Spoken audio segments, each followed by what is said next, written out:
This is Amy Hale with Colonial News Network. We're here this morning on the Astro Queen, where President Gaius Baltar is about to give his State of the Fleet address. I think we're all very eager to hear what he has to say. Here comes the President and his entourage now.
You had the destruction of the colonies, you've lost all friends, family, loved ones, everything you've ever known.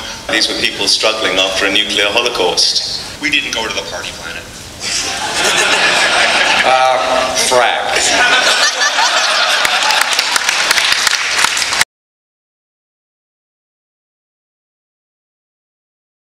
People are going to die this year. Lots of people are going to die. It's kind of like a really gruesome train wreck you just can't pull your eyes away from. Everybody was somebody was either just died, is dying, or is about to die. They were calling me the angel of death.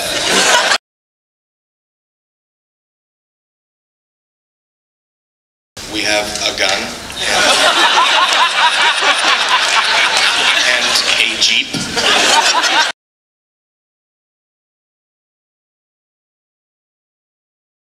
There are no more Cylons.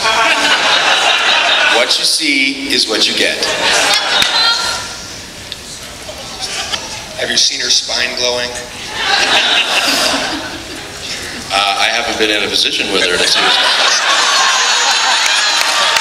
You're a doctor of what now? I'm a Cylon. I am really, truly a Cylon, and one day I will emerge.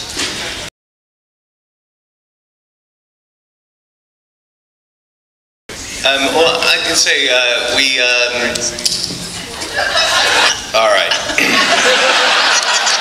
I was wearing these kind of rather ludicrous flesh-colored underpants, And he steps right into me and he goes, please, I just like when I'm dressed like this. okay, like 3 inches from my face. I had no olfactory senses for 2 weeks. I didn't have to shave for a month. My eyes were burning. I walking away just like, oh. I turned back, look at him, and he goes, I bent my wang on his shoulder.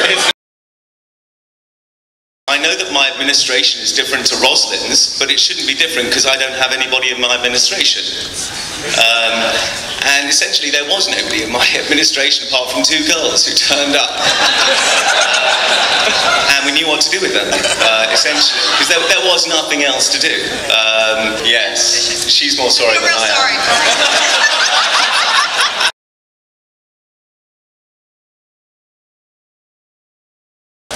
What the hell do you say to that?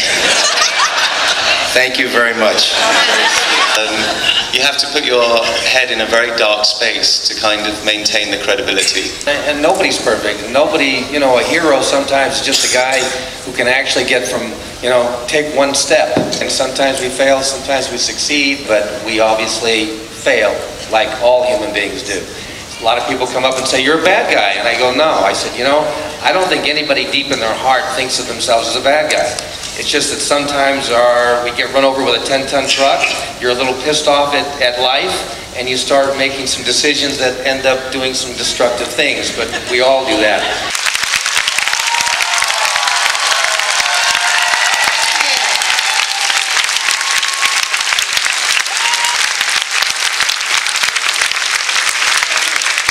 Reactions to the statements have been mixed.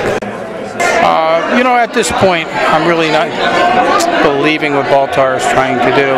I believe that under the circumstances, that the only fracking thing we can possibly do would be to rebel against him. I mean, he's the guy. I mean, he's the one who they pulled off. He created the Cylon detector. He's the brains of the operation. I mean, he was vice president under Roslin, and Roslin was directed a little unfocused, but you know, with the